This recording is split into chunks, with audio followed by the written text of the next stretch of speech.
Meu Senhor e meu Deus, creio firmemente que estás aqui, que me vês, que me ouves. Adoro-te com profunda reverência. Peço-te perdão dos meus pecados e graça para fazer com fruto este tempo de oração. Minha Mãe Imaculada, São José, meu Pai e Senhor, anjo da minha guarda, intercedei por mim. Hoje lemos uma passagem do Evangelho que sempre me cativou. Faz-nos ver, por um lado, a atividade frenética de Jesus em muitos momentos da sua vida pública. E depois faz ver também de onde é que ele tirava a inspiração e a força para toda essa atividade. Diz o Evangelho segundo São Marcos.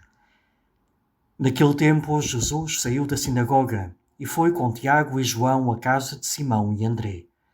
A sogra de Simão estava de cama com febre e logo lhe falaram dela. Jesus aproximou-se, tomou-a pela mão e levantou-a. A febre deixou-a e ela começou a servi-los. Esta é a primeira etapa. Depois vem a segunda. Ao cair da tarde, já depois do sol posto, trouxeram todos os doentes e possessos e a cidade inteira ficou reunida diante da porta. Jesus curou muitas pessoas que eram atormentadas por várias doenças e expulsou muitos demónios, mas não deixava que os demónios falassem, porque sabiam quem ele era. Terceira etapa. De manhã, muito cedo, levantou-se e saiu. Retirou-se para um sítio ermo e aí começou a orar. Simão e os companheiros foram à procura dele e, quando o encontraram, disseram-lhe: "Todos te procuram." Ele respondeu-lhes: "Vamos a outros lugares, às povoações vizinhas, a fim de pregar aí também, porque foi para isso que eu vim." Última etapa, e foi por toda a Galileia, pregando nas sinagogas e expulsando os demónios. A primeira parte e o final deste texto falam-nos, Jesus, da tua entrega generosa à tua missão. Vieste para pregar, expulsar demónios e curar muitas pessoas em muitos sítios. Se é preciso, vais onde elas estão, como a sogra de Pedro, em cuja casa tu entras para a libertar daquela febre. E em muitos casos são elas que vêm até ti, em grandes números. Mas não é que as cures a todas anonimamente. Uma cura para todas as doenças da multidão. Uma cura anónima. Outra passagem do Evangelho diz-nos explicitamente que tu impunhas a mão sobre cada um. E talvez antes os tivesse olhado nos olhos, mostrado compaixão só com a tua expressão, que deixava ver que fazias tuas as tuas dores e penas e preocupações, e vias que era oportuno, nesse caso, intervir e libertá-los delas. Na série The Chosen, um episódio começa fazendo ver uma grande fila de pessoas que os apóstolos vão acolhendo e orientando. A fila dirige-se para uma tenda que eles tinham montado, onde Jesus ia recebendo cada um e os seus acompanhantes. Mas isso é implícito, não vemos Jesus. Os apóstolos fazem turnos, volta e meia retiram-se para o seu acampamento nas traseiras da tenda e ali comem, descansam, conversam, às vezes discutem. Aliás, é quando estão numa acesa discussão, pois ainda há dificuldades de alguns em aceitar que entre eles esteja um cobrador de impostos, Mateus, é nesse momento que veem passar Jesus, já à noite dentro, esfalfado de horas a fio de receber e cuidar de pessoas. É a primeira vez que aparece Jesus em todo o episódio. Jesus dá-lhes as boas noites com carinho e segue para a sua tenda. Nossa Senhora levanta-se de imediato para o ajudar, descalça-lhe as sandálias, lava-lhe os pés, ajuda-o a deitar-se. Os apóstolos ficam silenciosos, encavacados. Jesus não precisaste de lhes dizer nada, pois era tão evidente o contraste entre a dedicação esgotante tua e o desejo deles de autoafirmação, ou mesmo de imposição aos outros e de exclusão de alguns. Jesus, pedimos-te agora que eu me comova ao ver essa tua entrega generosa, que me encha de uma santa vergonha ao compará-la com a minha dedicação aos outros, por vezes tão arrastada, tão cansada, tão queixosa ou lamurienta, talvez calculista, demasiado medida, fazendo contas ao que eu faço e os outros fazem ou não fazem. por vezes interesseira.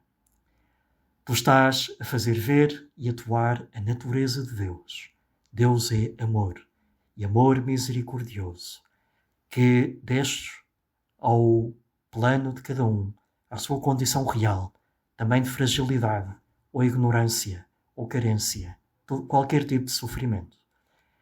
E convidas-me a seguir-te morrendo para mim mesmo, desprendendo-me de mim mesmo, das minhas preferências, gostos, estados de ânimo, reconhecimentos, para me dedicar generosamente aos outros, começando naturalmente em casa, com o marido ou mulher, chamados dia a dia a morrerem para si mesmos, para fazerem feliz o outro. Ou os filhos, os pais, os irmãos, são eles os primeiros, a quem eu tenho de tratar um a um, com desprendimento de mim mesmo, adequando-me às suas necessidades, também aos seus temperamentos e modos de ser. Ajuda-me também a desprender-me de mim mesmo e ir ao encontro dos outros na escola ou na faculdade, com os colegas, ou os professores, ou os alunos. E no trabalho, com os colegas, os superiores ou os subordinados. E também ir ao encontro dos mais desfavorecidos, ou aqueles que posso ajudar, com uma catequese, ou um voluntariado, ou um campo de férias. Ajuda-me a estar atento a cada um, mesmo quando estou cansado, mesmo quando ele ou ela tem este ou aquele feitio ou defeito.